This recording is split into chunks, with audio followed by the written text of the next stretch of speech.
इस वक्त हम खड़े हैं उत्तर प्रदेश के जनपद औरैया थाना क्षेत्र अछलदा के गांव कंधिया में।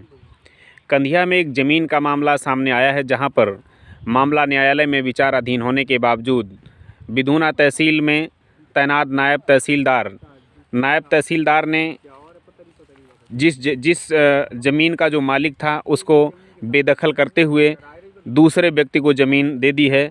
हम ये ज़मीन जो आपको दिखा रहे हैं, इसमें सरसों की फसल खड़ी हुई थी। सरसों की फसल को जुतवा करके नायब तहसीलदार ने इसमें जिसको कब्जा दिलाया उसने पलेवा कर दी है। पीड़ित ने बताया है कि मैंने तहसीलदार, एसडीएम और डीएम को तहरीर दी है, लेकिन इसके बावजूद अभी तक कोई कार्रवाई नहीं हुई है। पीड़ित बहुत परेशान है। उसकी 19 बीघा करीब ज़मीन थी, तो वो बताया कि हमारे पास करीब 6 बीघा 7 बीघा ज़मीन रह गई है। और जो कुरा हुआ था, पहले जो कुरा बोलते थे बंटवारे को, वो हुआ था और करीब 15 से 17 साल के बीच में वो अपनी अपनी ज़मीन को जोतते बोते चले आ रहे थे। किसी प्रकार का कोई विरोध नहीं था। लेकिन अभी बीच में नायब तहसीलदार ने किस तरीके से क्या किया, पीड़ित का पूरा आरोप नायब तहसीलदार पर है कि हमारी इस ज़मीन को नायब तहसीलदार ने मिलजुल करके हमारी ज़मीन दूसरे को दे दी है।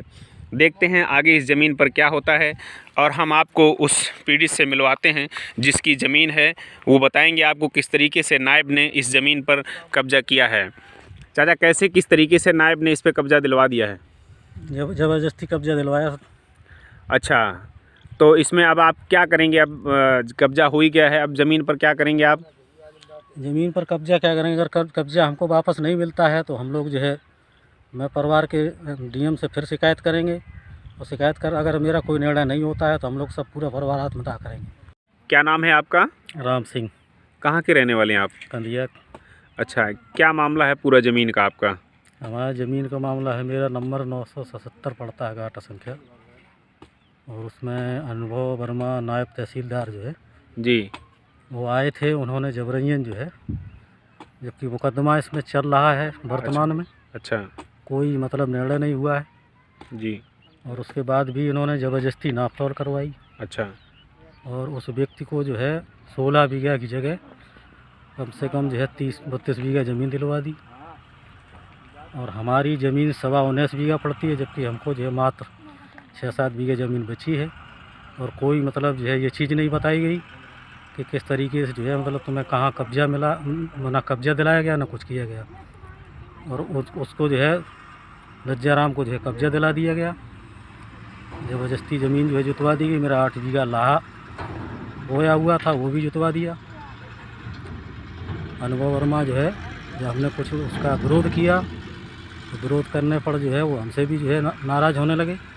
हमारी माताजी से भी नाराज़ हुए। माताजी से नाराज़ हुए? उन्होंने क्या कहा? क्या किस तरीके से ज़मीन पर कब्जा दिलवा दिया? कह रहे कुरा बना हुआ है, जबकि कुरा जो है कोई इस प्रकार की कोई अभी कार्रवाई हुई नहीं है, ना कोई मतलब दखल दिलाया गया, ना कोई इजराय हुआ। अच्छा, अभिनव वर्मा ने आपके साथ क्या किया? इंसाफ किया या नाइंसाफ़ी की? नाइंसाफ़ी की उन्होंने जो है, जब ज़मीन मेरी जो है। अच्छा, जो ज़मीन पर कब्जा इन्होंने दिलवा दिया है, क्या उसका कोई मामला न्यायालय में भी है? हाँ, न्यायालय में है, उपजिलाधिकारी बिधूना के। अच्छा, जब इन्होंने कब्जा दूसरे को दिलवा दिया तो क्या आपने इसकी शिकायत की है कहीं? हाँ, तहसील दिवस में एप्लीकेशन दी हमने। अच्छा, तहसील दिवस क्या जिलाधिकारी का था या तहसील डीएम का और एसडीएम का? जिलाधिकारी के नहीं, एडीएम बैठे थे और एसडीएम बैठे थे। अच्छा, उन्होंने क्या कोई त्वरित कार्रवाई का आदेश दिया क्या? कहा तो है कि मतलब इस पे जो है मतलब जो है कार्रवाई की जाएगी, लेकिन अभी तक जो है उसका कोई निराकरण नहीं हुआ। हमने जो है एसडीएम साहब को जो है एप्लीकेशन दिया तहसील दिवस में मेरी माताजी के नाम से। अच्छा, अभिनव वर्मा पर क्या आरोप है आपका? हमारा आरोप ये है कि जो है इन्होंने जबरन मेरी जो मतलब जो हम जब से मैंने बैनामा कराया तब से हम जोतते आ रहे, वो ज़मीन जबरन इन्होंने जो है लज्जाराम को कब्जा करवा दी। हमारी लाही जुतवा दी 8 बीघा। अच्छा, और गुंडई के बल पर अच्छा, पैसा लिया इन्होंने। अच्छा, और पैसे के बल पे जो है इन्होंने सब कुछ करवाया। अच्छा, और मेरी कोई किसी प्रकार की बात सुनी नहीं गई। पीड़ित राम सिंह की मां ने एक एप्लीकेशन जो तहसील दिवस में दिया है, हम उसकी आपको कॉपी दिखा रहे हैं, जिसमें पूरी पीड़ा पीड़ित ने लिखी है और दर्शाया है कि क्यों, कब और कैसे उसकी ज़मीन को नायब तहसीलदार ने बिना किसी आदेश के दूसरे को कब्ज़ा करवा दी है, जबकि पैमाइश कई बार इस ज़मीन की हो चुकी थी। पीड़ित का कहना है कि एसडीएम को इस तरह का एप्लीकेशन वह कई बार दे चुके हैं, लेकिन अभी तक कोई कार्रवाई नहीं हुई है। नायब तहसीलदार जब का कहना है नायब तहसीलदार का कि एसडीएम का आदेश होने पर पैमाइश की है, लेकिन ऐसा कोई भी मामला सिविल का नहीं है जिसमें मामला न्यायालय में विचाराधीन हो और उसका नायब तहसीलदार पैमाइश करा दें। आप देखें कि किस तरीके से मामला न्यायालय में विचाराधीन होने के बावजूद नायब तहसीलदार ने इस ज़मीन की पैमाइश कराते हुए, कब्जेदार को बेदखल करते हुए दूसरे को यह ज़मीन काबिज करा दी है। आगे देखते हैं क्या कार्रवाई होती इस मामले में। देखते रहें आप राज इंडिया टीवी भारत। हम इस वक्त कंधिया गांव में खड़े हैं, जहां पर पीड़ित राम सिंह की ज़मीन को नायब तहसीलदार ने जबरन दूसरे को काबिज करा दिया है। राम सिंह की खेती में जो साझेदार थे वो ग्रामीण भी यहाँ पर खड़े हुए हैं और वो साझेदार भी खड़े हुए हैं। तो राम सिंह की खेती में जिन लोगों ने लाहा बोई थी उस साझेदार से हम बात करते हैं और पूरी घटना जानने की कोशिश करेंगे। क्या नाम है आपका? राम बेटी। अच्छा, आप राम सिंह की बटाईदार हैं क्या खेती में? हाँ, बटाईदार हैं। अच्छा, क्या मामला हुआ? अपने ला करो तो 8 बीघा में ने जोत दो। अच्छा, किसने जुतवा दिया? मास्टर ने। अच्छा हाँ, रजाराम मास्टर।